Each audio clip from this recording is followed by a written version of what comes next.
نسلوں میں چلا آ رہا ہے۔ پتہ چلا کہ حضور کی عزت پہ پہرے دینے والے جو ہیں اس کی خوشبو بھی نسلوں تک آتی رہتی ہے، اور جو نبی کی ناموس سے غداری کرتے ہیں اس کی بدبو اور اس کا عذاب جو ہے وہ بھی نسلوں تک ہوتا ہے۔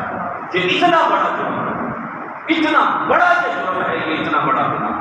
تو دعا کرو اللہ پاک اپنے پاکوں کا، اپنے پیاروں کا ہمیں ادب کرنے کی توفیق عطا فرمائے۔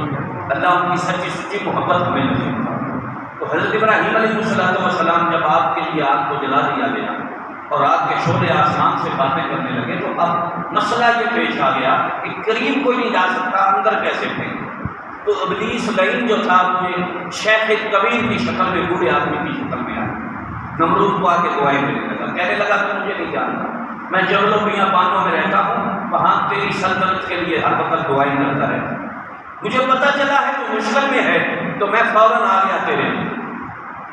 اس نے کہا بابا تو میری اب مشکل کشائی کیسے کرے گا؟ تو کہنے لگا مسئلہ ہی کوئی نہیں کہ تو نے ابراہیم کو آگ میں ڈالنا ہے۔ کہنے لگا ہاں۔ فرمایا ایسے کر، لمبی لمبی لکڑیاں منگوا۔ اس نے اپنی سعادت کے دنوں میں دیکھا تھا کہ فرشتے قیامت کے دن یوں آدمی کو اٹھائیں گے، منجنیق میں رکھیں گے، اس کو چلائیں گے اور وہ جہنم کے اندر اس کو پھینکیں گے۔ لمبی لمبی لکڑیاں منگوا کر منجنیق تیار کی گئی۔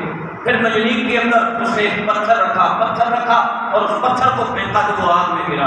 تو سارے لوگ تالی بجانے لگے، اس کو داد دی، کہنے لگے واقعی بوڑھا آدمی ہے، عقل کا بھی سیاںا ہے، سمجھدار ہے، بادشاہ ہے، بہت بڑا ہمارا مسئلہ تھا جو اس نے بھی چند منٹوں کے اندر حل کر دیا، تھوڑی دیر کے اندر۔ کمال کا کام کیا ہے، تم نے بڑا اچھا کام کیا ہے۔ لوگوں نے داد دی اسے، نمرود نے اسے داد دی۔ حضرت ابراہیم علیہ السلام کو لایا گیا۔ جب آپ کو لایا گیا، مضبوط بیڑیاں جو تھیں وہ آپ کے پاؤں میں تھیں، ہتھکڑیاں، بیڑیاں جو تھیں وہ آپ کے پاؤں میں اور ہتھکڑیاں آپ کے ہاتھوں میں، اور آپ کو پکڑ کے لایا گیا اور دھوپ میں بٹھا دیا گیا، آپ وہاں پڑے ہوئے۔ تو حضرت ابراہیم علیہ السلام اچانک طبیعت میں ایسا رجحان پیدا ہوا تو یوں آپ نے ہاتھ کیا نا، جب ہاتھ کیا تو وہ بیڑیاں بھی ٹوٹ گئی، وہ ہتھکڑیاں بھی ٹوٹ گئی۔ نمرود کہنے لگا اتنا وزنی لوہا جسے اٹھانا ناممکن ہے، تو یہ اس نے کیا کیا کہ ایک جھٹکے سے ہر چیز توڑ کے پل کر دی۔ رسی لائی گئی، اسے بس رسے بھی ٹوٹ گئے، رسے بھی ٹوٹ گئے، وہ لوہے کی زنجیریں بھی ٹوٹ گئی، ہتھکڑیاں اور بیڑیاں بھی ٹوٹ گئی۔ کہا اب کیا کریں، اس کا کیا حل ہوگا؟ ممکن ہے ہم منجنیق میں رکھے، اس کو پھینکے اور یہ چھلانگ مار کے کہیں اور چلا جائے، اس کے ہاتھ پاؤں باندھنا تو ضروری ہے۔ تو وہ کہنے لگا ایسے یہ قابو میں نہیں آئے گا، اس کے بال کاٹ اور اس کے بالوں سے اس کے ہاتھ اور پاؤں باندھ، پھر آپ کے بالوں سے آپ کے ہاتھ اور پاؤں کو باندھا گیا۔ پھر جب منجنیق میں بٹھایا تو آپ کے کرتے کو بھی کھینچ کے اتار دیا، آپ کے لباس کو بھی اتار دیا گیا۔ اور پھر اللہ رب العالمین کے جو فرشتے تھے انہوں نے اس منظر کو دیکھا، اور جنت کی حوروں نے جب اس حال کا مشاہدہ کیا تو ان کی آنکھوں سے بھی آنسو چھلک گئے، عرش کے فرشتے بھی آج ہونے لگے، واہ مالک، ایک ہی بندہ تیرا جو کوئی زمین پر تیرا نام لینے والا ہے، تیرے نام کی مالا جپنے والا ہے، جس نے اتنے دکھ اٹھائے، جس نے نمرود کے بڑے دربار میں تیری عظمت اور تیری شان کا ڈنکا بجایا، جس نے اپنے چاچے سے غیر کمایا، گلی محلے والوں کو ناراض کیا، تمام بستی کے لوگوں سے ٹکر جس نے لے لی، اپنوں کی پرواہ بھی جس نے نہ کی، الہ العالمین آج اسے بھی آگ میں ڈالا جا رہا ہے، تو پھر کون تیرا نام لے گا؟ کون تیرے نام کی مالا جپے گا؟ کون تیرے نام کا پرچم بلند کرے گا؟ پروردگار عالم ماجرا کیا ہے؟ رب العالمین نے فرمایا فرشتوں تم کیا چاہتے ہو؟ کہنے لگے یا اللہ ہمیں بھیجنا، ہم تیرے بندے کی جا کے مدد کریں، ہم اس سے تعامل کریں۔ خالق کائنات نے فرمایا چلو تمہیں اجازت ہے، جو چاہتے ہو کر لو۔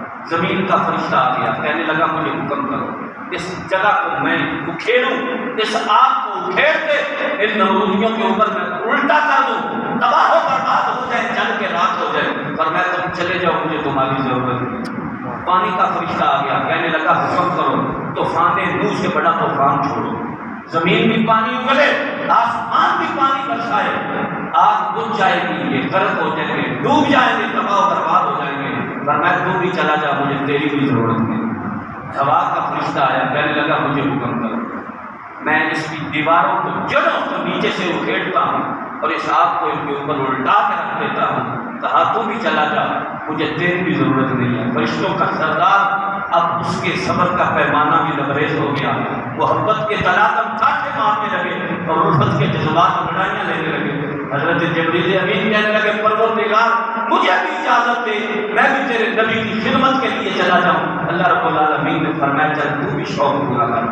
تو حضرت جبریل آ گئے، آ کے کہنے لگے آئے اللہ کے نبی ابراہیم علیہ السلام میرے پروں پہ بیٹھے، میں جنت میں لے جاؤں، جنت کے گلزار میں لے جاؤں، میں جنت کی ہواؤں فضاؤں میں لے جاؤں، میں جنت کے اندر آپ کو لے جاؤں۔ حضرت ابراہیم علیہ السلام فرمانے لگے جبریل چلا جا، مجھے تیری بھی ضرورت نہیں ہے۔ تو حضرت جبریل کہنے لگے ایسے مجھ سے جایا نہیں جاتا، پھر میں آپ سے التجا کرتا ہوں آپ اپنے رب کی بارگاہ میں دعا کریں اور اپنی جان کی سلامتی مانگیں، اپنی سلامتی مانگے۔ ابراہیم علیہ السلام نے جواب دیا تو کیا دیا؟ فرمایا اللہ محبوب بحالی حسبی من سوالی، میرا رب میرے حال سے آگاہ ہے، جب وہ میرے حال سے آگاہ ہے تو اسے میرے سوال کی ضرورت نہیں، وہ دیکھ رہا ہے، جانتا ہے میرا رب جلیل کہ آپ میں پڑھتا ہے اس کا خلیل۔ جبریل چلا جائے میرا اس کا معاملہ۔ حضرت جبریل جب بار بار اس بات پر اصرار کرتے تو ابراہیم علیہ السلام نے فرمایا مجھے بتا آگ کس نے جلائی؟ کہا نمرود نے جلائی۔ فرمایا نمرود کو تخت شاہی کس نے دیا؟ کہا میرے رب نے دیا۔ کہا نمرود کو یہ اختیار کس نے دیا؟ کہا میرے رب نے دیا۔ یہ توفیق اس کے پاس کیسے آئی؟ کہا اللہ کی دی ہوئی طاقت سے۔ اللہ اگر چاہتا تو اس سے طاقت چھین لیتا، جب آرڈر کرنے لگا تھا اس کی زبان گم ہو جاتی، وہ بولنے کے قابل نہ رہتے۔ فرمایا پھر چھوڑ دے، یہ میرا اور میرے رب کے درمیان ایک راز کی بات ہے، اگر وہ مجھے جلانے پہ راضی تو میں جلنے پہ راضی، وہ آگ میں پھینکوانے پہ راضی میں آگ میں جانے پہ راضی، وہ مجھے آگ میں ڈلوانے پہ راضی تو میں آگ میں چھلانگ لگانے پہ راضی۔ جس طرح وہ راضی ہے، وہ سلطان داؤد نے کیا خوب، وہ حضرت عارف کھڑی نے کیا خوب کہا، آپ اپنی بولی بول کے کہتے ہیں جتنا دکھا میں میرا دل پر راضی، وہ میں سب کو نہ دوبارے وقت قبول محمد بخشا، یہ راضی رہن پہ آئے۔ فرمایا کہ جان جان دی ہوئی اسی کی تھی، حق تو یہ ہے کہ حق ادا نہ ہوگا۔ فرمایا جان کی کیا حقیقت ہے، یہ جان کیا ہے؟ میرے رب کے سامنے میری کروڑ جانیں ہوتی، وہ ایک ایک کر کے لیتا جاتا، میں اس کے نام پہ لیتا جاتا۔ اس جان کی کیا حقیقت ہے، اس جان کی کیا پرواہ ہے؟ جب دینے والا لینے پہ آ جائے تو کون ہے جو اس دینے سے انکار کرے؟ کہا یہ تو میرے رب کی امانت ہے، جس کی امانت ہے وہ اپنی امانت واپس مانگے تو میں انکار کروں، میں نہ دوں، یہ کبھی بھی نہیں ہو سکتا۔ جیسے میرے رب کی مرضی ہے میں اس کی رضا میں راضی ہوں۔ تو وہ حضرت ابراہیم علیہ السلام جب اتنی استقامت دکھائی تو آج بھی، کیوں جی تو آج کر سکتی ہے انداز گلستہ میں، اگر آج بھی ہو ابراہیم کا ایمان پیدا تو آج کر سکتی ہے انداز گلستہ پیدا۔ فرمایا جب ابراہیم علیہ السلام جیسا توکل آ جائے، جب ابراہیم علیہ السلام جیسا بھروسہ آ جائے، جب ابراہیم علیہ السلام جیسا یقین کامل آ جائے، اللہ کی عزت کی قسم ہے فرمایا آج بھی تیرے لیے گلزار ہو سکتا۔ اگر ویسا ایمان تو ہو، ویسا یقین کامل تو ہو نا، پھر جب منجنیق میں بٹھایا گیا آپ کو اور پیچھے سے منجنیق کو چلایا گیا، اللہ کا قرآن بتاتا ہے قالوا حرقوه، وہ لوگ کہنے لگے اس کو آگ میں ڈال دو، وانصروا آلہتکم، اور اپنے معبودوں کی مدد کرو، ان کنتم فاعلین، اگر تم کچھ کرنا چاہتے ہو، اگر اپنے خداؤں کی مدد کرنا چاہتے ہو، ایک ہی کلیہ ہے، ایک ہی قاعدہ ہے، ایک ہی طریقہ ہے، اس کو آگ میں ڈال دو۔ اللہ کے نبی ابراہیم علیہ السلام جب آپ کے بدن سے کپڑے اتار دیے گئے اور آپ کو منجنیق میں بٹھایا گیا، پھر منجنیق کو پیچھے سے چلایا گیا، پھر چلانے کے بعد ابھی منجنیق کو چلایا نہیں گیا تھا کہ لوگ دیکھ کے کہنے لگے ابراہیم اب بھی باز آ جا، اب بھی توبہ کر لے، اب بھی ریاست سے ٹکر نہ لے، اب بھی وقت کے شہنشاہ کا مقابلہ نہ کر، اب بھی وقت کے بادشاہ کا مقابلہ نہ کر، اب بھی ہاتھ کھڑے کر لے، اب بھی اپنا جو ہے اس کے بعد بتوں کے خلاف بولنا چھوڑ دے، نمرود کے خلاف بات کرنی چھوڑ دے۔ حکومت حکومت ہوتی ہے، اختیار اختیار ہوتا ہے، اقتدار اقتدار ہوتا ہے، تو آج بھی معافی مانگ لے نمرود معاف کر دے گا۔ اللہ کے نبی ابراہیم علیہ السلام آپ فرمانے لگے اگر دنیا دار کمینوں چھپ کر جاؤ جان دے دی ہوئی اسی کی تھی، حق تو یہ ہے کہ حق ادا نہ ہوا۔ سبحان اللہ۔ فرمایا حق تو یہ ہے کہ حق ادا نہ ہوا۔ مزہ تب تھا کچھ اپنا ہوتا وہ بھی پیش کرتے، کچھ اپنا ہوتا وہ بھی دے دیتے۔ حضرت امام اہل سنت امام انگلش و ملت حضرت مولانا شاہ احمد رضا خان فاضل بریلوی علیہ رحمہ آپ فرماتے ہیں کرو تیرے نام پہ جاں فدا، نہ بس ایک جاں دو جہاں فدا، دو جہاں سے بھی نہیں جی بھلا، کرو کیا کرو جہاں نہیں۔ سبحان اللہ۔ فرمایا ایک جہاں تو کیا دو جہاں وار دوں، دو جہاں تو کیا کاش میری کروڑ جانے ہوتی، کروڑ جہاں ہوتے، میں تیرے نام پہ مارتا جاتا، میں تیرے نام پہ قربان کرتا جاتا، مگر پھر بھی حق ادا نہ ہوتا۔ اللہ کا قرآن کہتا ہے قُلْنَا یا نَارُ كُونِي بَرْدًا وَسَلَامًا عَلَىٰ إِبْرَاهِيمَ۔ سبحان اللہ۔ خالق کائنات نے فرمایا وَقُلْنَا ہم نے کہا یا نَارُ كُونِي آیات كُونِی بَرْدًا وَسَلَامًا۔ سبحان اللہ۔ بَرْدًا سلام۔ آیات ٹھنڈی بھی ہو جا، سلامتی والی بھی ہو جا۔ جب اتنی بات ہوئی اللہ کے نبی ابراہیم علیہ السلام پلکوں سے آنسو چھلکنے لگے۔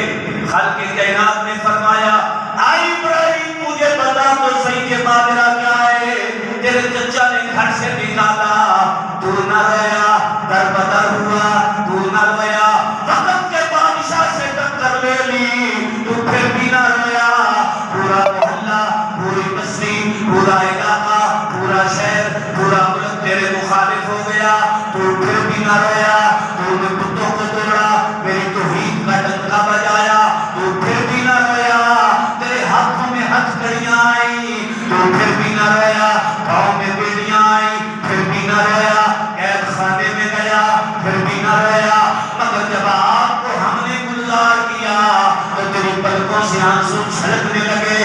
بتا تو صحیح ماجرا کیا ہے، بتا تو صحیح بات کیا ہے، بتا تو صحیح وجہ کیا ہے۔ اللہ کے نبی ابراہیم علیہ السلام آپ فرمانے لگے یا رب ذوالمنن، آئے میرے پروردگار عالم، بات فقط اتنی ہے کہ تیرے نام کی مالا جپوں تو میں، تیرے نام کے ڈنکے بجاؤں تو میں، تیرے نام کا پرچم اٹھاؤں تو میں، جیبوں میں جاؤں تو میں، ہتھکڑیاں پہنوں تو میں، بیڑیاں پہنوں تو میں، بھوکا رہوں تو میں، پیاسا رہوں تو میں، اگر ظلم کیے جائیں تو مجھ پر، اگر چچا سے ٹکر لوں تو میں، تیرے بندے میری مخالفت کریں تو میں، پروردگار عالم یہ آگ میں ڈالے، آگ میں چھلانگ ماروں تو میں، مگر جب بات کرنے کی باری آئے تو تو کہتا ہے یا نارو یا نارو یا نارو یا نارو کہتا ہے،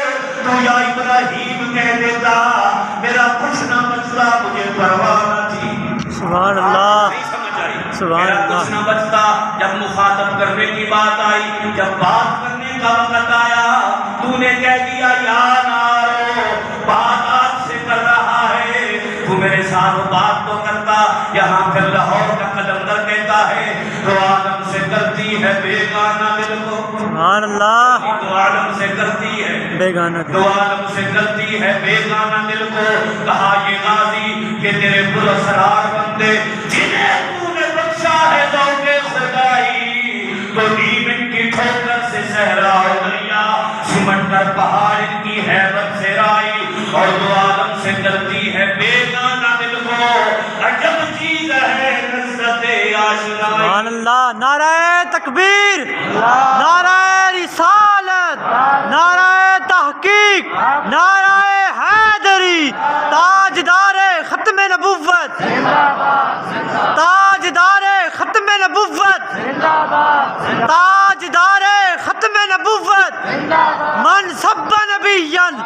من سب نبیًا من سب نبیًا تاجدار ختم نبوت۔ اللہ کے نبی حضرت ایوب علیہ السلام، کون نہیں جانتا ایوب علیہ السلام کی سبحان اللہ سبحان اللہ۔ زمانہ جانتا ہے کتنا بڑا اللہ نے امتحان لیا، کتنا بڑا رب نے امتحان لیا ایوب علیہ السلام سے۔ مال و دولت ختم ہو گیا، اولاد وفات پا گئی، بیویاں چھوڑ گئی، فقط ایک بیوی رہ گئی جو یوسف علیہ السلام کی پوتی تھی، فقط اس نے ساتھ دیا۔ شہر چھوڑنا پڑا، بستی میں چلے گئے، بستی چھوڑنی پڑی، جنگل میں چلے گئے، وہاں ڈیرا لگا لیا۔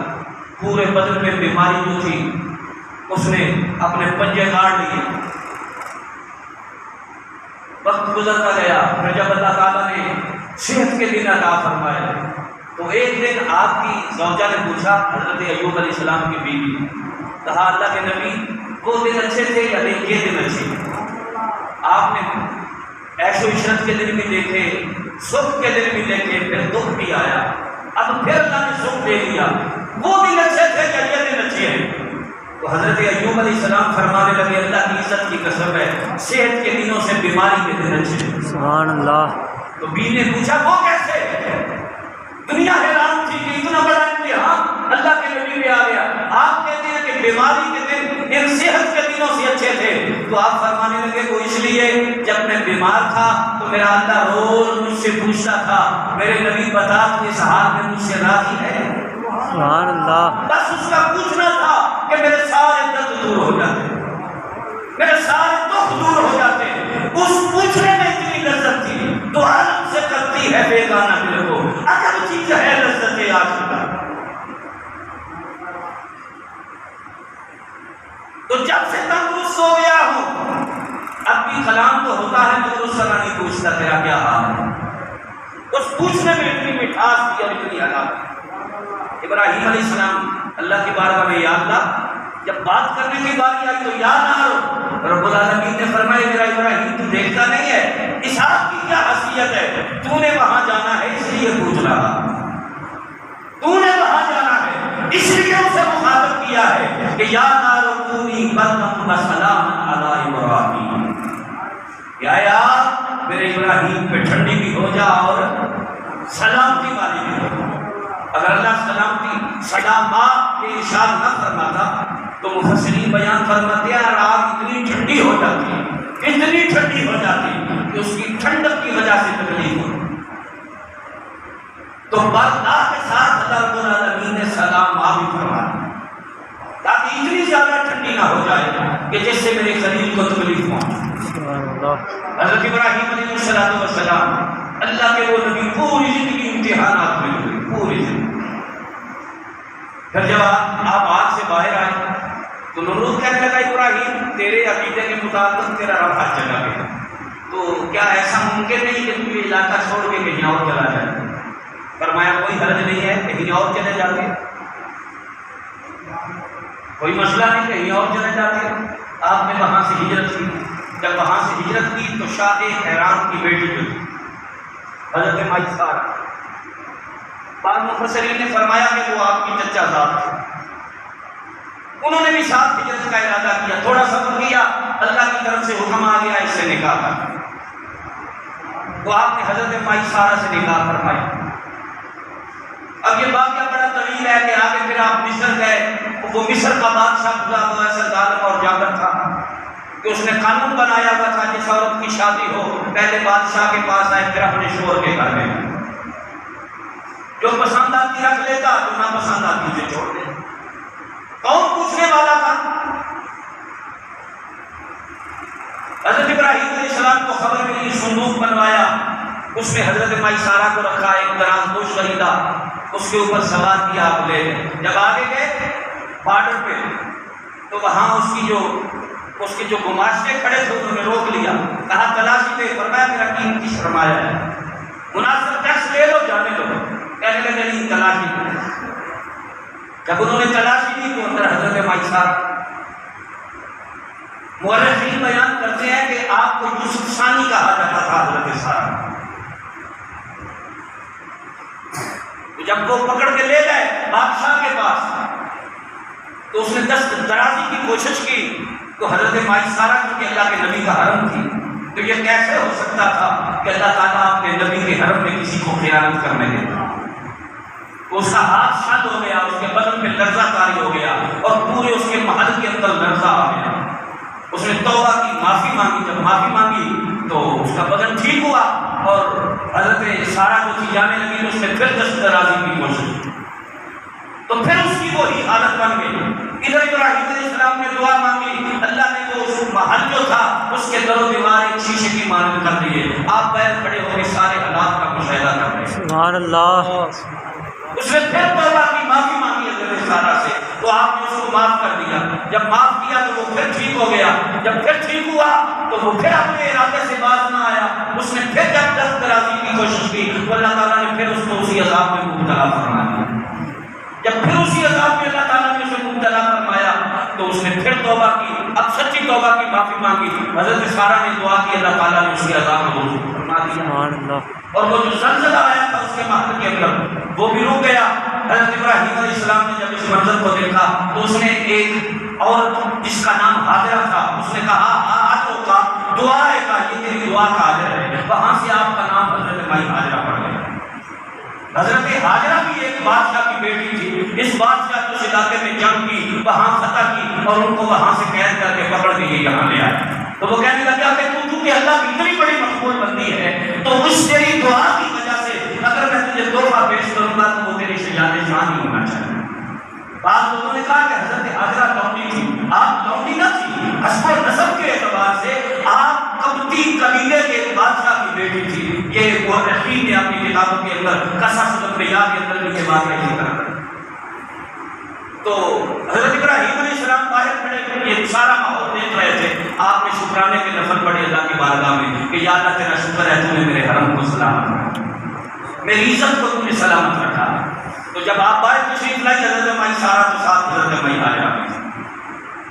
اب ایسا بڑھاپا جو تھا وہ آ رہا تھا اور اللہ پاک نے آپ کو اولاد نہ دی. تو جب اولاد نہ دی تو حضرت سارہ نے جب حضرت ابراہیم علیہ السلام کے دل کی کیفیت کو دیکھا کہ ان کے دل کی حسرت ہے کہ کاش میرا رب مجھے اولاد عطا فرمائے, تو انہوں نے حضرت حاجرہ جو تھی وہ حضرت ابراہیم علیہ السلام کی خدمت میں پیش کر دیا اور کہا کہ آپ ان سے شادی فرما لیں, ممکن ہے اللہ تعالیٰ ان سے آپ کو اولاد عطا فرمائے. سبحان اللہ. اللہ تعالیٰ نے حضرت حاجرہ کے بطن سے ایسا بیٹا دیا, نہ زمین والوں نے ایسا بیٹا دیکھا تھا نہ آسمان والوں نے. سبحان اللہ. پھر اللہ کی طرف سے امتحان آ گیا کہ رب کی طرف سے حکم آ گیا. حضرت مائی سارہ کے دل کی جو بات تھی تو وہ کہنے لگی کہ اب آپ بیٹے اور بیوی کو کہیں دور چھوڑ دیا. تو آپ ابھی تفکر میں تھے کہ حضرت جبریل حاضر خدمت ہو گئے. یہاں بعض لوگ عجیب طرح کی باتیں کرتے ہیں کہ دونوں بیویوں کی آپس میں لڑائی ہو گئی. میاں اس لڑائی کو لڑائی نہ کہے, اس میں حکمت تھی. رب نے مکہ شہر آباد کرنا تھا. اگر حضرت ابراہیم علیہ السلام حضرت حاجرہ کو وہاں نہ چھوڑ کے آتے مکہ آباد کیسے ہوتا, تجھے آب زمزم کیسے ملتا. اگر کھانا پانی میں تعب ہوتا وہاں تو آب زمزم تجھے کیسے ملتا. وہ تو اللہ کی حکمت تھی. ابراہیم اسماعیل علیہ السلام کو پیاس لگنی تھی, ماں نے صفا مروا کے چکر لگانے تھے, ماں کی ممتا نے تڑپنا تھا, اسماعیل علیہ السلام نے ایڑیاں رگڑنی تھی, رب نے زمزم کا چشمہ جاری کرنا تھا جس نے پوری دنیا کو فیض یاب کرنا تھا. سبحان اللہ. تاجدار ختم نبوت زندہ باد زندہ باد, تاجدار ختم نبوت زندہ باد زندہ باد, تاجدار ختم نبوت. زندہ باد زندہ باد. اب جہاں سے بھی کوئی حج یا عمرہ کرنے والا واپس آتا ہے کسی کی تمنا یہ نہیں ہوتی مجھے یہ لا کے دینا یہ لا کے دینا. وہ مدینے کی 2 کھجوریں پیش کر دے, آدھا گھونٹ آتے زمزم کا پیش کر دے, یہ سمجھتا ہے میرے لیے بہت بڑا تحفہ آ گیا, بہت بڑا تحفہ آ گیا مکے مدینے سے میرے لیے. تو یہ تو اللہ تعالیٰ کی حکمتیں تھیں, یہ سارا معاملہ ہونا تھا. پھر رب کی طرف سے حکم آیا حضرت حاجرہ اور حضرت اسماعیل علیہ السلام کو آپ نے مکہ یہ جو بنجر زمین تھی یہاں لا کے چھوڑا. جب یہاں لا کے چھوڑا تو پھر اس کے بعد ہوا کہ تھوڑی سی کھجوریں تھوڑا سا پانی وہ بھی ختم ہو گیا. جب تھوڑا پانی کھجوریں ختم ہو گیا ماں کی چھاتی سے دودھ بھی خشک ہو گیا. جو ماں اتنی بھوکی رہے کہ چھاتی سے دودھ بھی خشک ہو وہ قدم اٹھانے کے کم قابل رہتی. وہ چلنے پھرنے کے قابل کب رہتی ہے؟ مگر ماں کی ممتا تھی نا، جب بیٹے کو روتا ہوا دیکھا تو ماں سے برداشت نہ کیا گیا۔ پہلا تھا ساتھ نے بندے دے وچ دنیا پر نہیں ساتھ کوئی ماں دے ساتھ ورگا پتر پاویں زمانے دا ولی ہوے نہیں وہ ماں دے پیراں دی خاطر، کیونکہ رب نے اس ماں کے سینے میں ایسی ممتا رکھی ہوتی ہے۔ اللہ کی عزت کی قسم کائنات کے اللہ نے کوئی ایسا دل نہیں بنایا ماں کے دل کی، ماں کو اللہ نے ایسا دل عطا فرمایا، تبھی تو اللہ کے محبوب نے فرمایا کہ جنت اللہ نے ماں کے قدموں کے نیچے رکھ دی۔ یہ ضروری نہیں کہ ماں رابعہ بصریہ ہو یا ماں تہجد گزار ہو یا ماں قرآن کی حافظہ ہو یا قاریہ عالمہ فاضلہ ہو تو تب اس کے پاؤں کے نیچے جنت ہے، نہیں، اس کے پاؤں کے ساتھ گوبر لگا ہوا ہو یہ تب بھی بیٹے کی جنت اس ماں کے قدموں کے نیچے سبحان اللہ، تب بھی ماں کے قدموں کے نیچے اللہ تعالیٰ نے اس کی جنت رکھی ہے۔ تو میں عرض یہ کر رہا تھا کہ حضرت اسماعیل علیہ السلام جب بھوک کی وجہ سے روئے تو ماں کی ممتا تڑی ہوئی آپ اس کے سامنے صفا پہاڑی تھی، اس پہ چڑھی، دائیں بائیں گھوم دیکھا کہ کوئی شے نظر آئے، کوئی رات کا مسافر آئے، کہیں سے پانی کھانے کا کوئی بندوبست اللہ فرما دے۔ پھر وہاں سے نیچے اتری، جب تک بیٹا نظر آتا رہا آپ ایسا ایسا، جب آنکھوں سے اوجھل ہوا تو دوڑ کے آپ آگے گئی، جب آگے دوڑ کے گئی مربع پہاڑی کی طرف تو پھر جب دیکھا تو بیٹا نظر آنا شروع ہو گیا، تو پھر آپ ایسا ایسا اس پہاڑی پہ بھی چڑھتی گئی اور ادھر ادھر دائیں بائیں آپ دیکھتی گئی، پھر مربع پہاڑی پہ چڑھی، 7 چکر لگائے تو پھر ہاتھ سے جیسی سی آواز آئی، آئے خدا کی بندی اپنے بیٹے کی طرف واپس لوٹ گئی۔ جب واپس آئی تو دیکھا حضرت اسماعیل علیہ السلام کی جو ایڑیاں تھیں ان ایڑیوں والی جگہ سے پانی کا زمزم کا چشمہ جو تھا سبحان اللہ، پانی کا چشمہ آپ نے ارد گرد منڈیر بنائی اور اس پانی کو حکم دیا زم زم، زم زم کا معنی ہوتا ہے ٹھہر جا ٹھہر جا۔ اللہ کے محبوب نے فرمایا اگر ماں حاجرہ اس دن اس پانی کو زمزم نہ کہتی تو آج وہ پانی پوری روئے زمین پر پھیلا ہوا اور پوری روئے زمین کو وہ ایک چشمہ سیراب کرتا اور وہ پانی قیامت تک کے لیے کبھی بھی ختم نہ ہوگا۔ میرے بیٹیوں آپ نے دیکھا حضرت حاجرہ نے صفا مروا کے چکر لگائے پانی کی تلاش میں، آج پانی کی بوتل حاجی کی بغل میں ہوتی ہے، بیٹا دور کوئی نہیں، بیٹی دور کوئی نہیں، وہ بھی ساتھ ہے، بیٹا بھی ساتھ ہے، بیٹی بھی ساتھ ہے، بیوی بھی ساتھ ہے، ماں باپ بھی ساتھ ہے، جگہ جگہ پہ واٹر کولر بھی لگے ہوئے ہیں، اس کے باوجود پھر بھی 7 پھیرے لگا رہا ہے، 7 چکر لگا رہا ہے۔ کوئی معذور ہے نہیں چل سکتا، اسے ریڑھی پہ بٹھا کے لگانے پڑیں گے چکر۔ یہ ضروری ہے، یہ عمرہ کا بھی حکم ہے، حج کا بھی حکم ہے، قیامت تک کے لیے ان الصفا والمروہ من شعائر اللہ، اللہ نے صفا اور مروہ کو اپنی نشانیاں بنا دیا اور رب نے بتا دیا ہر کعبے کے طواف کے لیے آنے والا بندہ حاجرہ تیری راہوں پہ پھیرے لگائے گا، کوئی مسلمان ہے تو وہ بھی لگائے گا، کوئی مومن ہے تو وہ بھی لگائے گا، کوئی ولی ہے تو وہ بھی لگائے گا، کوئی نبی ہے تو وہ بھی پھیرے لگائے گا۔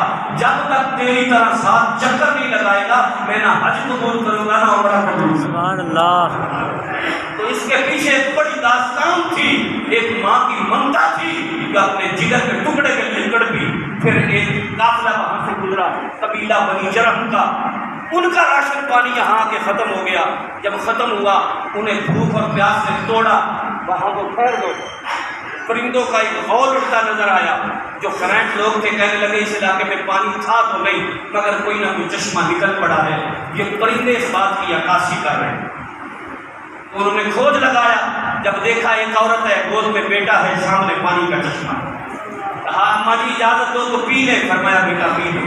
انہوں نے پانی پیا تو اتنا پیارا لگا، اتنا میٹھا لگا کہ اس پانی سے پیار ہو گیا، کہنے لگے اجازت دو تو ہم اپنے بچے یہاں نہ لے آئیں، ہم اپنے گھر یہاں نہ بنا لیں، ہم یہاں بستی نہ بسا لیں، یہاں آبادی نہ بنا لیں۔ تو وہ قبیلہ بنی جرح کے لوگ جو تھے سب سے پہلے انہوں نے آ کے مکے کو آباد کرنا شروع کیا، انہوں نے وہاں محلہ بنا لیا، ایک بستی بنا لی اور اس طرح مکہ شہر جو تھا یہ آباد ہوا۔ پھر یہ قربانی کا واقعہ انشاءاللہ اللہ خیر کرے، اللہ کے فضل و کرم سے 7 بجے عید الاضحیٰ کی نماز جو ہے وہ آپ کی اس مسجد میں ادا کی جائے گی، آپ وقت پہ تشریف لائیں۔